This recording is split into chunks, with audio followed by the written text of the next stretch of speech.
Y pues bueno, vamos a definir primero qué es el asma.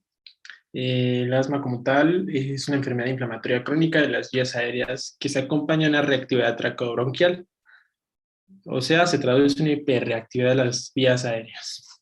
Y bueno, me lo aprendí así, ¿no? El asma es como esta persona o este amigo roñoso que todos tenemos que se molesta por cualquier cosa, que incluso le picas y se molesta, o el amigo malacopa que pues le haces algo y luego se quiere echar a golpes, ¿no? Entonces, en este caso, pues un paciente con asma es esta persona que su sistema inmune está alterado, ¿no? O sea, con cualquier cosita que tú le hagas, pues va a tener una hiperreactividad pues de su inflamación.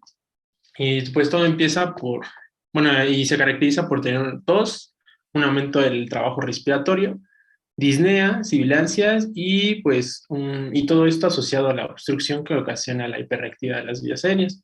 Normalmente un paciente con asma, normalmente no es que sea común, o sea, como que sea tal cual, así verlo, pero pues se acompaña de la triada atópica, que es la rinitis, la asma, el tener asma y tener dermatitis atópica, ¿no? El asma como tal es reversible si se trata adecuadamente, pero pues normalmente si es crónica, pues es irreversible.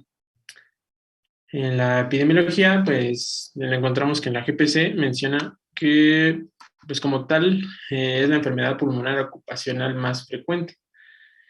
Y pues en el artículo que encontré, pues es de las más frecuentes en el mundo. Eh, y bueno, se da normalmente en países industrializados. Esto, pues, como tal, todavía no es seguro, ya que me menciona algunos libros que realmente, pues, no depende si sean países industrializados, sino que depende de otras cosas, ¿no? Normalmente el asma remite en la adolescencia, pero pues puede aparecer en la adultez. Es decir, que el asma lo vamos a ver comúnmente en los niños, en la población juvenil, y después de cierto tiempo, digamos que se quita el asma y puede persistir. Y representa esta enfermedad más de 6.000 consultas por año de asma, tan solo aquí en el mundo, ¿no? Incluso muchísimo más. Normalmente la población, como ya les había dicho, pues es de menores a 3 años y se da en una población, se da comúnmente más en en los hombres. Entre la mortalidad vemos que generalmente es baja y representa un alto riesgo siempre y cuando el tratamiento sea inadecuado o no se cumpla con el tratamiento. Entre los factores, bueno, los factores se dividen en factores de riesgo y factores predisponentes. Los factores de riesgo a su vez se dividen en ambientales y genéticos. Eh, Ahorita los vamos a ver cada uno, pero a grandes rasgos, estos pacientes con asma e introduciéndonos un poco más a la fisiopatología, van a tener en sus pulmones el fenotipo de linfocitos TH2. Normalmente las personas, digamos, normales, tienen linfocitos TH1. Los TH2 expresan interleucinas 4, 5, 10 y 13. Ahorita lo vamos a ver. Si no yo la verdad no me acordaba muy bien y esto me ayudó bastante a recordarlo. Y pues la TH1 tiene interferón interleucina 2 y tiene F beta. Bueno, entonces entre los factores de riesgo que encontramos, pues vamos a ver la atopía, que es esta predisposición a presentar alergias, genética, que normalmente, bueno, se ha visto que hay polimorfismos en el cromosoma Q, 5Q, pero pues, ¿qué es esto, no? O sea, ¿qué se traduce en el tener polimorfismos en el cromosoma Q? 5Q. Pues el cromosoma 5Q codifica para los linfocitos TH2 y estos a su vez, pues, como les había dicho, pues expresan citocinas que son la interleucina 4, la interleucina 5, la 9 y la 13. Y bueno, entre las más importantes está la 4, la 5 y la 9. La 4, pues, ayuda a la proliferación de linfocitos B. La 5, que es para mí las más importantes y también para la bibliografía, es la producción de IgE y la interleucina 9 ayuda a la proliferación de linfocitos T. Entonces, todo esto, si se va alterado, o sea, digamos que tenemos este polimorfismo en el cromosoma 5Q, perdón, aumenta la producción de linfocitos TH2 y todo esto pues se ve alterado también, aumentado, por lo que nos va a dar una respuesta exagerada Y bueno, todo esto desencadena a enfermedades como la rinitis alérgica, la dermatitis atópica, el asma. Y bueno, ahorita vamos a ver en qué influyen los alérgenos sobre el asma, ¿no? Otro factor de riesgo, pues ya les había dicho, el género masculino. La obesidad como tal, pues sabemos que la obesidad predispone a un estado inflamatorio constante, por lo que, pues imagínense a un paciente que de por sí tiene hiperreactividad, ahora imagínense pues obeso que está aumentando este estado inflamatorio, pues peor. Y bueno, la lactancia materna, la GPS mencionaba que eh, se ha visto, bueno, también estudios mencionan que se ha visto que las personas que tienen, que bueno, que no se les da lactancia, bueno, a los neonatos que no se les da lactancia, como se ha sido recomendado, que son los primeros 6 meses de su vida, pues presentan problemas para combatir infecciones y al mismo tiempo, pues no se les da los anticuerpos necesarios para poder, eh, pues desarrollarse en un medio ambiente adecuado. Entonces, todos estos son factores de riesgo, tengámoslo en cuenta. También entre los factores de riesgo ambientales vemos, o bueno, también modificables, vemos que hay infecciones constantes por rinovirus. Esto desencadena una inflamación constante y pues ya hemos visto que hay múltiples serotipos de rinovirus, entonces no es necesario que solamente te infectes de uno y ya creas anticuerpos, sino que constantemente te estás enfermando por rinovirus. Obviamente esto desencadena una inflamación y por lo tanto pues puede desencadenar el asma. La alimentación, una alimentación baja en vitamina C y A, eh, pues por lo, bueno, las vitaminas C y A normalmente son antioxidantes, esto ayuda a combatir igual infecciones y pues esto también es un factor de riesgo para desencadenar el asma. Y bueno, también la alimentación rica en grasas. La contaminación ambiental, pues esto todavía como tal no se ha comprobado, ya que ha habido casos de asma en poblaciones en donde no hay contaminación ambiental, pero pues se ve más en la ciudad, en donde sí hay contaminación ambiental. Los alérgenos, que es aquí, se los puse en verdecito, pues es lo más importante. Los alérgenos como el ácaro, el polvo o el polen, pues como su nombre lo dice, son desencadenantes, bueno, son materiales o, ajá, materiales que desencadenan la alergia, ¿no? Aquí les puse algunos alérgenos más comunes, que son los ácaros, el polvo y el polen. La obesidad también es un factor modificable, un índice de masa corporal mayor a 30 es un factor de riesgo para el asma.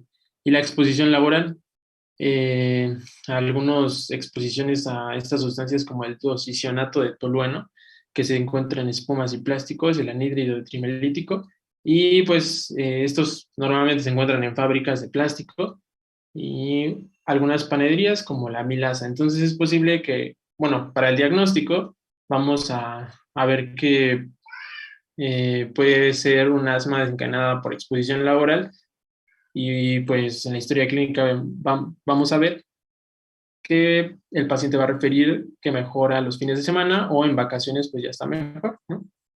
Aquí les puse algunos alérgenos que vamos a ver. En general pues son más comunes el polvo, el polen y los ácaros. Y pues algunos factores desencadenantes del asma o los predisponentes que ya les había dicho, como tal cual ya les había dicho, alérgenos y las infecciones virales, ejercicio, y bueno, esto se va más en niños por la cantidad de aire que se mete y también pues el aire frío puede desencadenar el asma. Las hormonas, se ha visto que mujeres con una concentración menor de progesterona pues presentan más asma que algunas otras. El área laboral y pues como tal la enfermedad por reflujo gastroesofágico también puede predisponer al asma. Aquí ya les puse otra tablita en donde pues es de Harrison, en donde vemos otros factores de riesgo y elementos desencadenantes del asma. Entonces, para la fisiopatología, pues como tal, yo se los resumí en pues en esta imagen y en este meme, y pues se los voy a explicar, ¿no? Como tal, en una primoinfección, pues llega un alérgeno, que no lo conocemos, y de las células más importantes que tenemos en la fisiopatología, pues son las células dendríticas. Estas células dendríticas son las principales presentadoras de antígeno en el pulmón. Entonces, imagínenselo así, está el alérgeno, llega al pulmón, la célula dendrítica lo reconoce y dice, órale, ¿qué es esto, no? ¿Qué está pasando aquí? Voy a presentar este alérgeno que no conocemos y va a viajar al ganglio linfático. En el ganglio linfático, ¿qué va a hacer? La célula dendrítica va a decir, ¿sabes qué? Te traigo un alérgeno y como de por sí este paciente o esta persona tiene digamos, polimorfismos a presentar eh, TH2 en vez de TH1, pues lo que en el ganglio linfático, las células vírgenes TH se van a convertir en TH2 y pues eh, esto va a desencadenar que pues migren los linfocitos TH2 al pulmón y pues haya pues una respuesta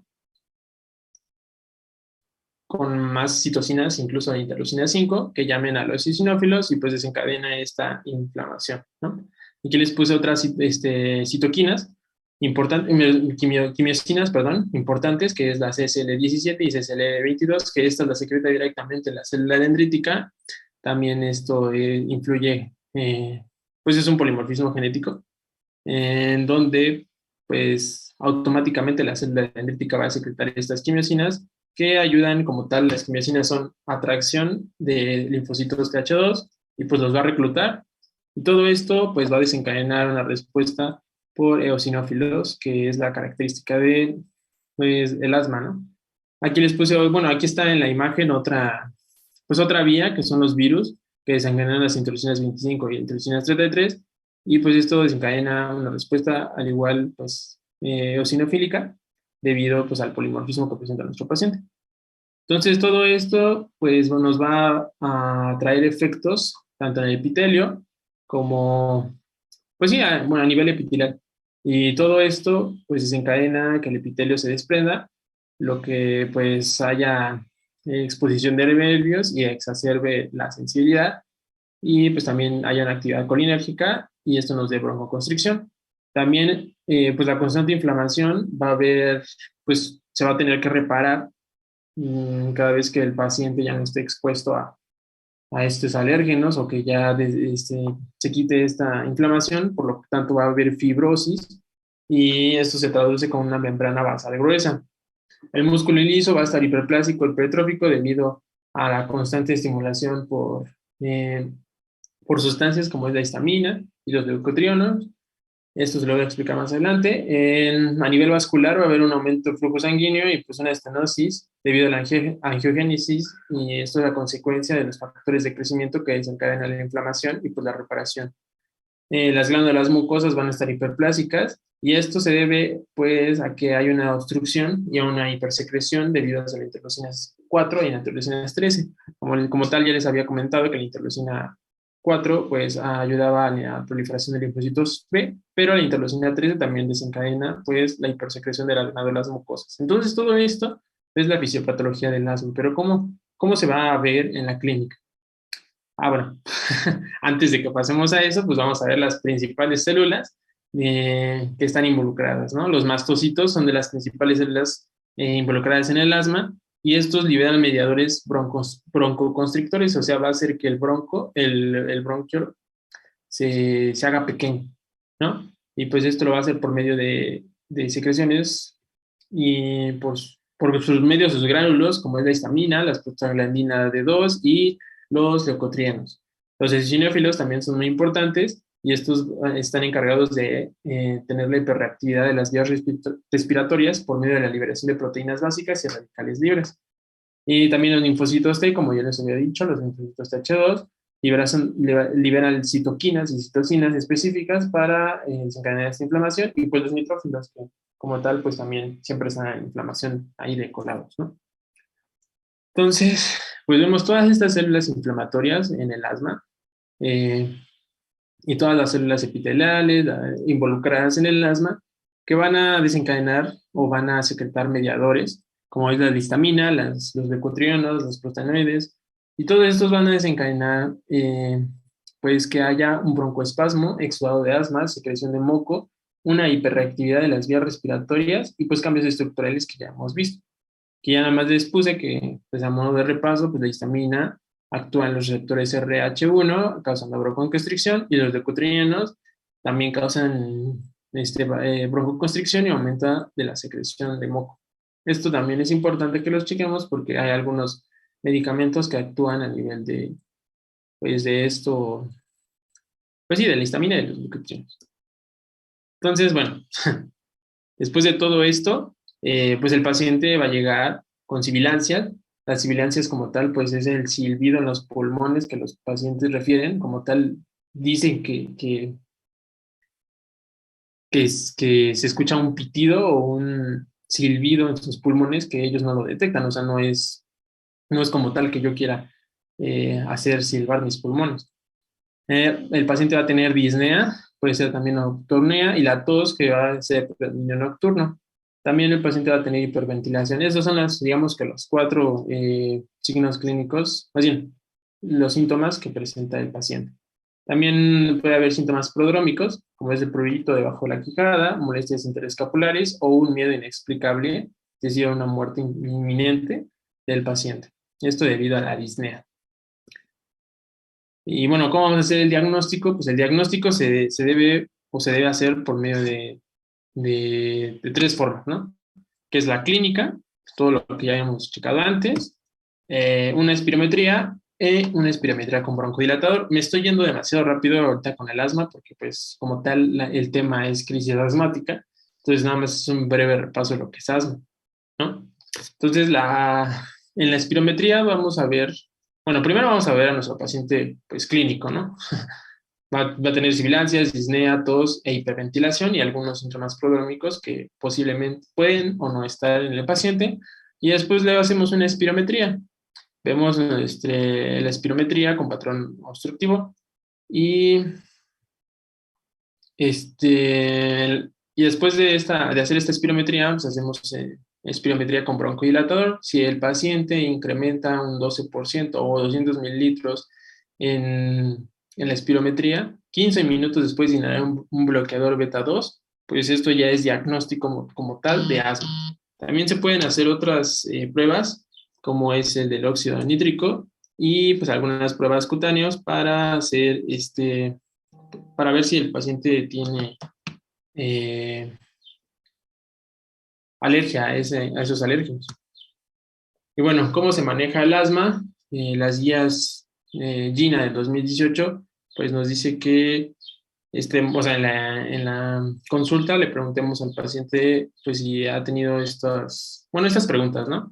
Ha tenido síntomas diurnos como la falta de aire, los sibilancias, más de 2 veces por semana, eh, ha tenido algún despertar nocturno por el asma, ha tenido necesidad de utilizar medicación de rescate más de 2 veces por semana, o si ha tenido alguna limitación de la actividad por el asma. Esto es en las últimas 4 semanas y pues dependiendo de la respuesta del paciente, vamos a ver si tiene un buen control, un control parcial o un mal control del asma. Estos en pacientes que ya tienen como tal el diagnóstico de asma y ya saben que son asmáticos, ¿no? Que normalmente al servicio de urgencias es que llegan así, o sea, los pacientes ya saben que tienen asma y pues se exacerba con una crisis asmática.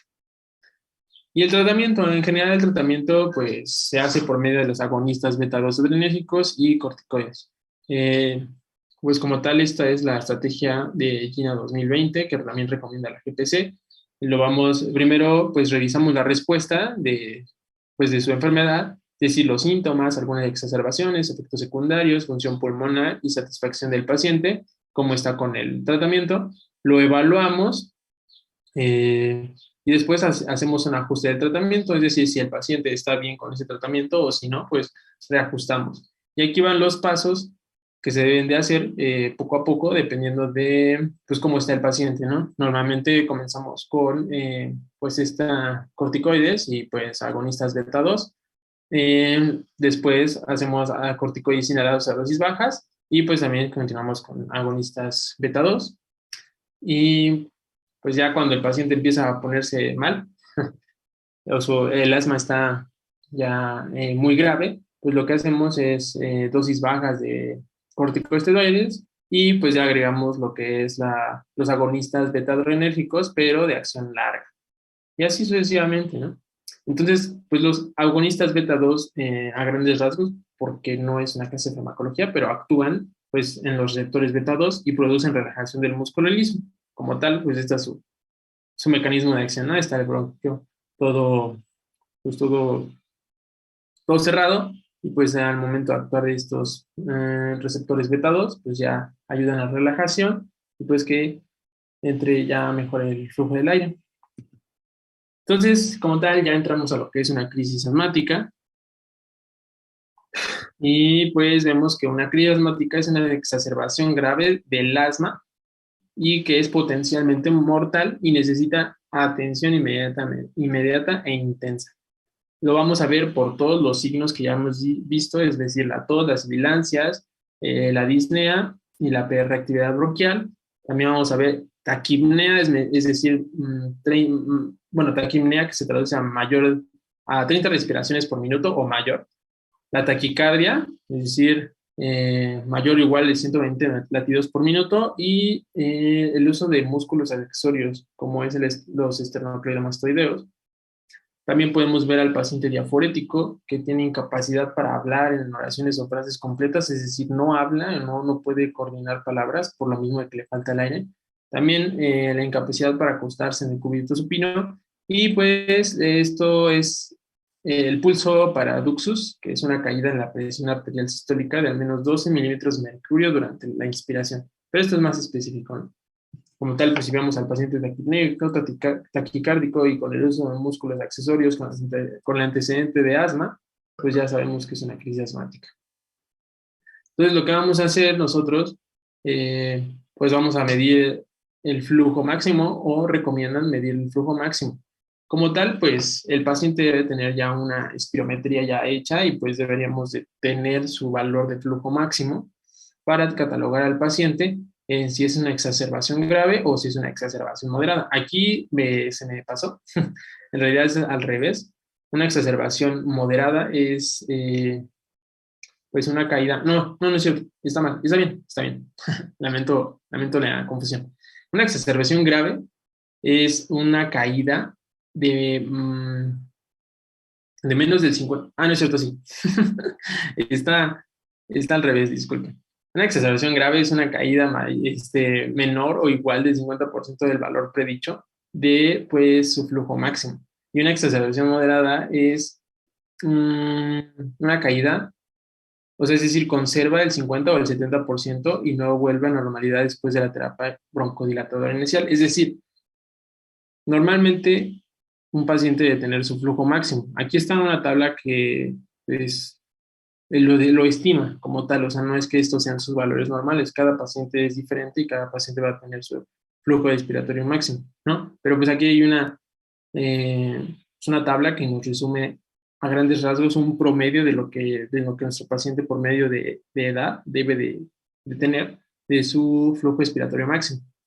Pero una tasa de flujo máximo inferior a 200 indica una obstrucción grave, y pues, pues eso indicaría pues ya un manejo ambulatorio, un manejo intenso.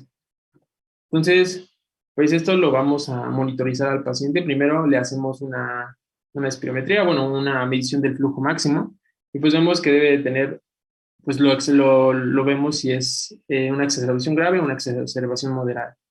El paciente, pues por medio de una gasometría, vamos a ver si tiene hipercapnia, y pues si el paciente presenta hipoxemia, ¿no?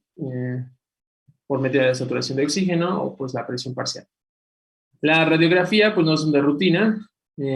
Como tal, pues primero se hace pues estos tres que le había dicho. La gasometría es muy importante, y pues la medición del flujo respiratorio máximo. El manejo, pues todo el manejo, el objetivo como tal del tratamiento, pues es la reversión rápida de la limitación del flujo de aire. Se deben de primero ver los signos vitales de cada paciente, es decir, su pulso, su respiración, la temperatura corporal y la tensión arterial. Y pues en este caso se suma la oximetría, bueno, o el oxígeno en el paciente. El tratamiento como tal, pues es más de lo que nos interesa a nosotros, pues va a ser en estos eh, cinco conceptos, ¿no? Que es el oxígeno, bueno, el agonistas beta 2, los antagonistas muscarínicos inhalados, los glucocorticoides y el sulfato de magnesio. Para esto es para una crisis asmática. Ya habíamos realizado la crisis, como tal, el tratamiento del asma. Pero para una crisis asmática debemos revisar estos, bueno, hacemos el manejo, la monitorización del paciente, vemos si necesita oxígeno, que normalmente los pacientes sí necesitan oxígeno. Y pues lo que vamos a hacer es administrarle agonistas beta 2, que este es el pilar, como nuestra compañera, del tratamiento. Esto se puede hacer por medio de un nebulizador o un inhalador de dosis media. Se utilizan los de acción corta porque lo que queremos hacer es que pues, sea inmediato. Después vamos a evaluar al paciente y si vemos que tiene hipoxemia, es decir, una saturación de menor al 90%, pues se le da oxígeno. Esto puede ser por medio de una cánulo nasal o una máscara facial. Los antagonistas muscarínicos, pues se puede agregar bromuro de hipratropio y esto se da comúnmente con el agonista beta 2 y pues la dosificación está aquí, ¿no? Hipratropio que es de 500 microgramos por nebulización o de 4 a 8 inhalaciones por inhalador dosis media, que esto significa MDI, cada 20 minutos por 3 dosis. También se administran glucocorticoides, que es de 40 a 60 miligramos de prednisona, de 38 a 48 miligramos disculpen, 40 a 60 miligramos de prednisona o 32 a 48 miligramos de metilprednisolona por día. Ahorita vamos a revisar un poquito más las dosificaciones y ya, más bien de agonistas beta 2, ¿no? Que aquí no se los puse. Y el sulfato de magnesio se recomienda 2 gramos infundidos durante 20 minutos. Esto se da siempre y cuando el paciente tenga un buen funcionamiento renal, si no se evalúa y pues esto actúa como un broncodilatador en el asma agudo. Entonces, pues hay que aprenderlos, ¿no? Como tal, los agonistas, beta 2 de acción corta, es decir, los ABA, que es así como se abrevia, evaluar si el paciente necesita oxígeno, se dan antagonistas muscarínicos inhalados y glucocorticoides. Y si el paciente tiene un adecuado función renal, pues se le da sulfato de magnesio. ¿Y qué nos dice la guía de práctica clínica? La guía de práctica clínica nos dice que la combinación de beta 2 agonistas con bromuro de hipatropio, que son los antagonistas muscarínicos inhalados, disminuye la frecuencia de hospitalización. Y dicha combinación mejora el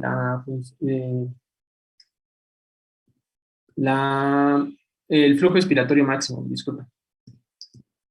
Y bueno, aquí les puse como tal las dosis habituales de broncodilatadores de acción corta para el asma en adolescentes y adultos y pues como tal, si les gustan revisar, pues aquí están todas las dosificaciones. Normalmente se usa lo que es el albuterol. Aquí están las preparaciones y pues la dosis habitual.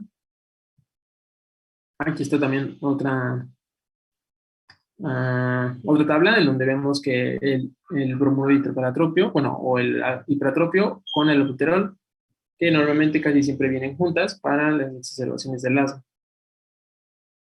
Y bueno, las dosis habituales de glucocorticoides. La guía de práctica clínica dice que son de 60 a 80 microgramos de metilprednisolona como dosis única, ¿no? Pero, pues en el artículo que encontré, dice que se da aproximadamente 32 a 48 microgramos por día como dosis única. Entonces, la verdadera pregunta aquí es, pues, ¿cuál se da? ¿No? No sabe, o sea, como tal, pues yo no he estado en clínica, no he estado en los servicios de urgencia, entonces, pues yo, digamos, si nosotros leemos 60-80, le hacemos caso a lo que dice la guía de práctica clínica. Entonces, como tal, pues podemos ver que se da 60-80 miligramos de metilprednisolona, microgramos, disculpen, como dosis única. Pues ya, el artículo mencionaba que se daba en un paciente hospitalizado 32 a 48 de metilprednisolona, pero en un paciente con unidades de cuidados intensivos se daba de 60 a 80 de metilprednisolona. Entonces, a grandes rasgos, ¿no? Y se los resumí aquí, como tal, todo lo que se debe llevar de la presentación. Llega a nuestro servicio de urgencias un paciente con crisis asmática. Lo evaluamos, ¿no? Con signos, bueno, con la clínica, con la historia clínica, si había tenido aún antecedentes de crisis asmáticas, si se ajustaba bien al tratamiento, etcétera, etcétera, etcétera. Evaluamos también su flujo respiratorio máximo y si el paciente pues tiene hipoxemia, ¿no? E hipercapnia. Le damos tratamiento como tal, empírico, beta-2 agonistas, bromonidipratropio, glucocorticoides, sulfato de magnesio y O2 en caso, bueno, oxígeno en caso de hipoxemia. Y después de esto lo reevaluamos. Si vemos que de plano no sirve esto, pues se ve la opción de intubarlo y darle ventilación. Entonces, a medida de resumen, aquí pues se los pongo. Vemos los signos clínicos de peligro, lo evaluamos, que ya es lo que les había dicho, medición de flujo respiratorio máximo, la hipoxemia grave, y después de esto le damos un tratamiento estándar, que son los agonistas beta inhalados, los oxígenos, pues, solución salina vía intravenosa, bromonipratropio, glucocorticoides, sulfato de magnesio, y pues algunos tratamientos adicionales, en caso de que un paciente presente una reacción anafiláctica, ¿no? Y la intubación endotraqueal y ventilación. Esto se hace en los primeros minutos de un ataque de asma grave, ¿no? Esto se evalúa, pues como tal ya lo hace el especialista, ¿no? Y bueno, esto es como a manera un poquito de resumen igual de la GPC, que nos dice cómo y cuándo referir a un paciente en los niveles de atención, ¿no? Esto ya es más de asma, ya no es tanto de crisis asmática, pero es nada más para que lo tengamos en cuenta. Entonces, un paciente con asma, evaluamos que llega a nuestro consultorio, es el primer nivel de atención, lo evaluamos, le damos tratamiento y si se controla, pues continuar con el tratamiento. Si no, pues ya lo referimos al segundo nivel de atención. Entonces, aquí están pues los servicios como la neumología, pediatría, medicina interna, pues evaluar todos esos, evaluar al paciente, ¿no? Darle una atención más minuciosa. Y si no, bueno, y si sí, y si sí mejora el paciente con el tratamiento que le da el especialista, pues continuar. Pero si no, entonces pues lo enviamos a un tercer nivel de atención, que ya tener un paciente, bueno, a un control más estricto, ¿no? De todo eso. Pues bueno, esto sería todo por mi parte. No sé si tengan alguna duda o o lo que sea.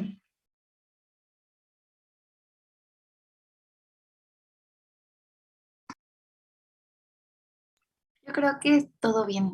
Gracias, Bruno. Todo bien, amigo. Sí, todo quedó claro. Gracias. Perfecto. Bueno, nada más tengo lo de la duda de los glucocorticoides, doc. No sé cuál es la dosis adecuada que se da. Bueno, generalmente son dosis amplias.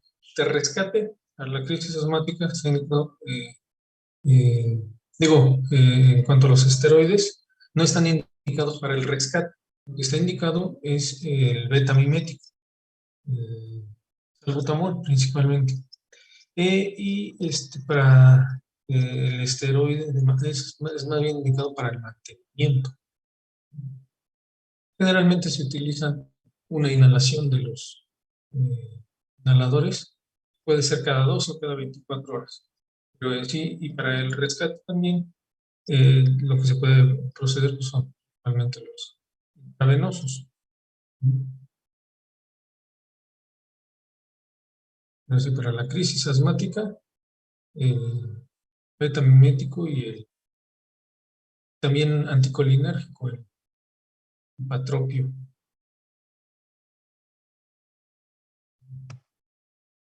¿Alguna otra pregunta?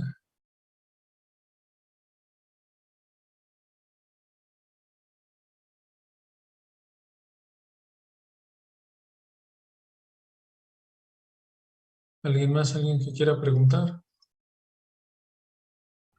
Creo que todo bien, Doc. Pues entonces, nos vemos el viernes. Le demos continuación. Sí, doctor, muchas gracias. Gracias, doc. Gracias, Doc. Gracias, doctor. Hasta Gracias, luego. doctor.